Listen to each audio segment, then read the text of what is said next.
ODS Videos. I have a couple arrows up here. One of them's looking at this machine in the horizontal direction. You try to line your camera up perfectly so everything's square. You'll never get there, but you get pretty close.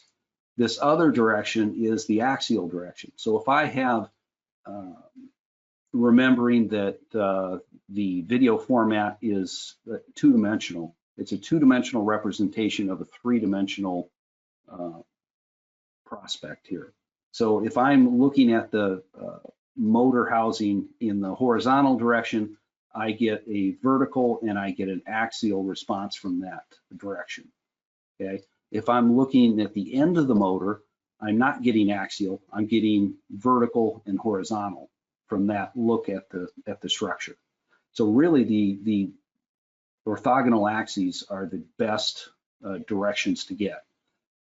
Sometimes that doesn't say it all though. We have to do a three-dimensional view like we have right here and take some video of that as well to see twisting and motions that we can't see in the other two planes.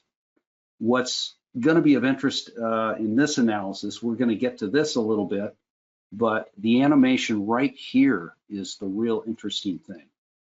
So if I zoom in on it, there's a platform that the motor foot sits on, and there's another foot on the other side. So I'm seeing about half the platform. This is where the unit's jacked up, and then it's clamped, bolted right here on either side. Once we get the belt tension correct and everything lined up, then this bolt is loose in there, and it does bounce around. It's a very low frequency event, but this is what we're interested in. Okay, and we're gonna start with that for our first example. If you look at the camera here, there's that little triangular gusset right there. So I'm trying to get as much of that as possible, get as in the axial direction as best I can. Okay, the wizard has a bunch of different categories to it. The first one is open raw video. We can reset parameters. We can do a quick video if we want, which skips frames, and we'll talk about the frames in a moment. But there's basically 6 steps to the video. There's adjust and crop, there's frame and duration, kind of how we captured the video.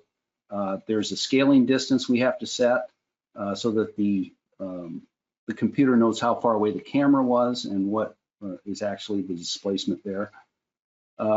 Grid points, filter displacements, and point graphics. And we'll talk and show you the example of all of those. Okay, so the first step here is we click on Open Raw Video, and we go find our file. Our file is video 2020, 0619, so June 19th, 2020. I captured this video originally. Okay, so I hit the Open Raw Video, I find this, I import it. It kind of does it all itself as long as you click on the right picture. And there's a couple things wrong with this. One is that it's laying down in the wrong direction, so I have to rotate it and back into the plane that I'm interested in, and it's very dark, so I have to account for that too. And I have commands that can do that. I have a rotation command, a brightness and contrast command that'll help us do that. So the next one, we're on adjust and crop. We're going to adjust it first by doing a rotation, and it's 270 degrees because it's minus 90. So I took it from that 0 position with the camera turned in the wrong angle and rotated it 90 degrees in the negative direction, so counterclockwise. It's still too dark, so we're gonna have to do something about that. We can go on these sliders and change the brightness, and this one kind of shows a little better, change the contrast, and we got a nice color change. If you look what it used to be, it's very dark and dingy. Now it's even got color and black in there. So that's my first and second adjust and crop type feature. When we get to the crop, I'm putting a window around whatever I want to see that's inside this frame. And actually it looks like that. Okay. When I crop a video, I do not transfer all that resolution. Okay. And initially, this is 1280 by 1024 is my grids or my pixels. on this image. When I zoom in, it's 512 by 846, so about half of the resolution I've lost. But it's still a nice clean image, and I can do a lot with that. So I have a cropping feature that I just used to get to this point. I'm going to reset the crop, and it goes back out, okay, to where I'm looking at the whole structure and the way I want to. Okay. Next, we're going to set up some of the camera frame rates and things like that. Capture frame rate for this setting on the camera. The best video dimensions, 1280 by 1024 for this camera application. It creates 1057 frames per second. So the camera, the Kronos camera that Mark was talking about just moments ago, can be set so up to, I believe, 40,000 frames per second, but your resolution looks really poor at that point. If you're trying to catch a gun, a bullet coming out of a barrel of a gun, this is your setting. But for normal vibration type events, this 1057 gives me the best video dimensions that for my camera settings. There's also a time gap. The Kronos cameras have I believe it's either an 8, 16, and 32 gigabyte card in there. The card that was in this one, I think, is a 16 gigabyte, and it can store 8 seconds of data. And then where does it go? It overlaps itself, so it continues on. So 8 seconds of videos takes a long time to process.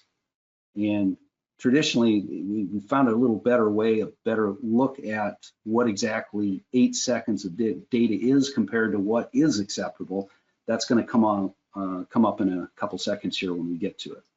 But for purposes of seeing what a really good video looks like, we're going to do 8 seconds of video. So you have sliders on either end, and here's my elapsed time, and I slid them around until I got 8 seconds on there.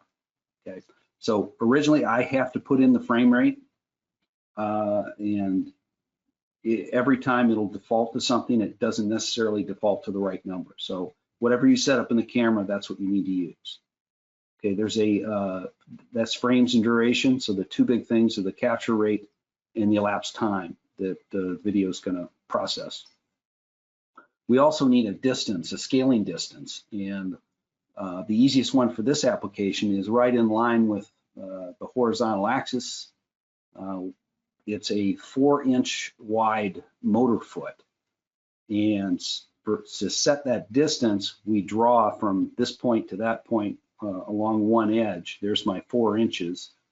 I put a 4 in my distance window, and I go to inches in my units window, and it's that 1, 2, 3, and I have set up the camera for the correct scaling distance. Might not be perfect, but it'll be pretty close.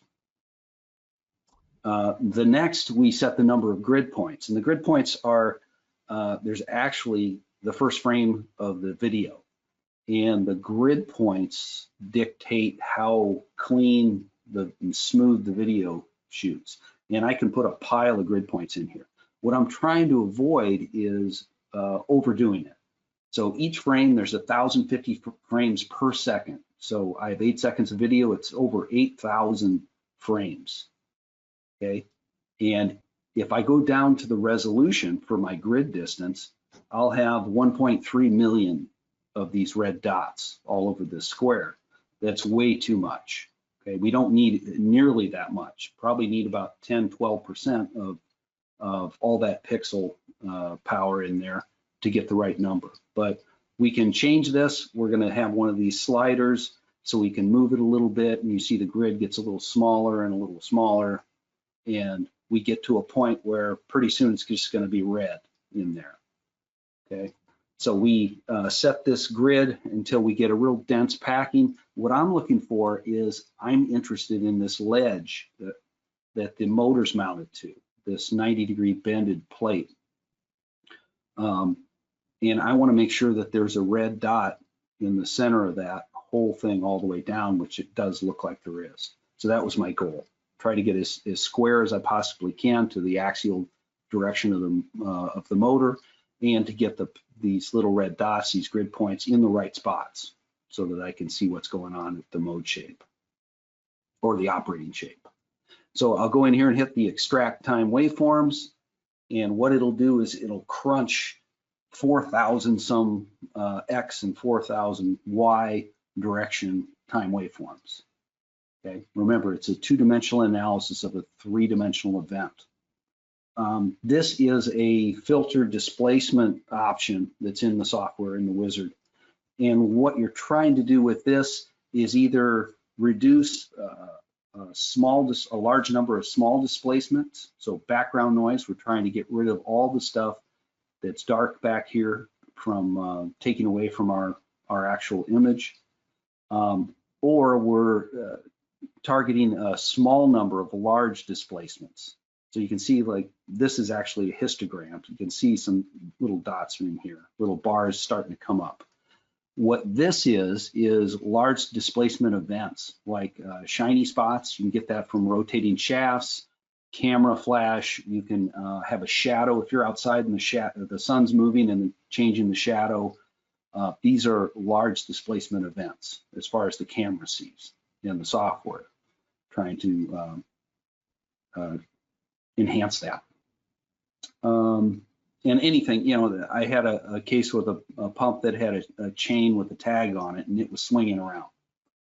That was a big event. I had a guy walking with a flashlight in the background while I was trying to capture a video, and his flashlight was causing a really large displacement event.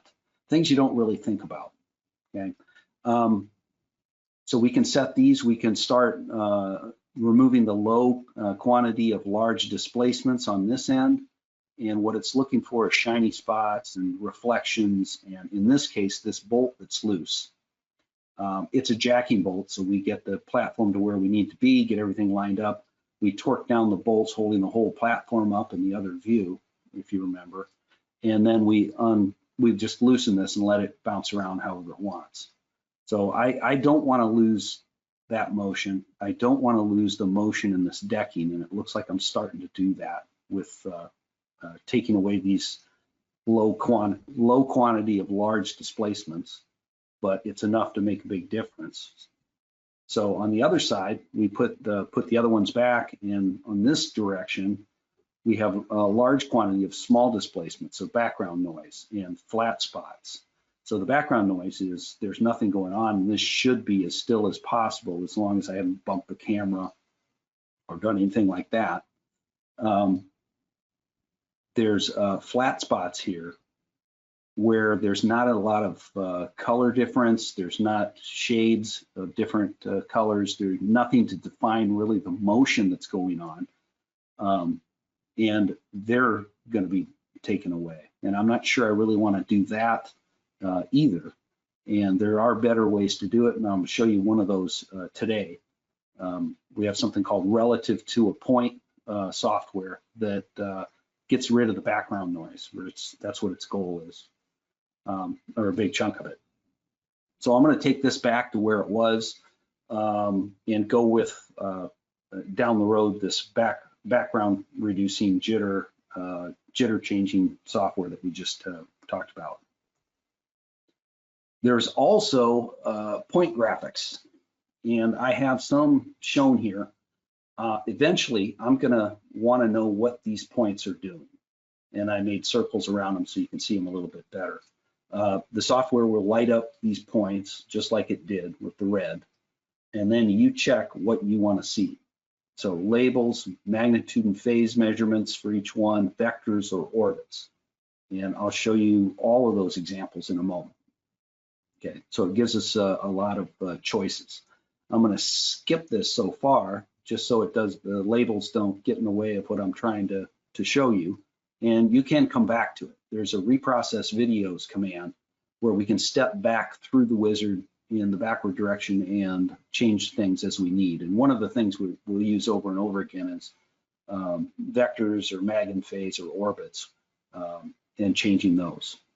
So once I'm add our click select, we can add points to where we want to measure these things, and then select one of these display options and get back out, and it'll recalculate some things and allow you to put those in. So this is that same structure. This is 719. It's the pump rotational speed, and we're distorting that plate. Here the color contour plot highlights all the local deflections and then the overall motion, and you can see how it's distorting this plate. Here's an interesting plot, the orbits of each of those locations I've chosen, and equally interesting is the vector plot. Okay, so these are all the same speed, the same operating deflection shape, just different ways to present it to get your point across.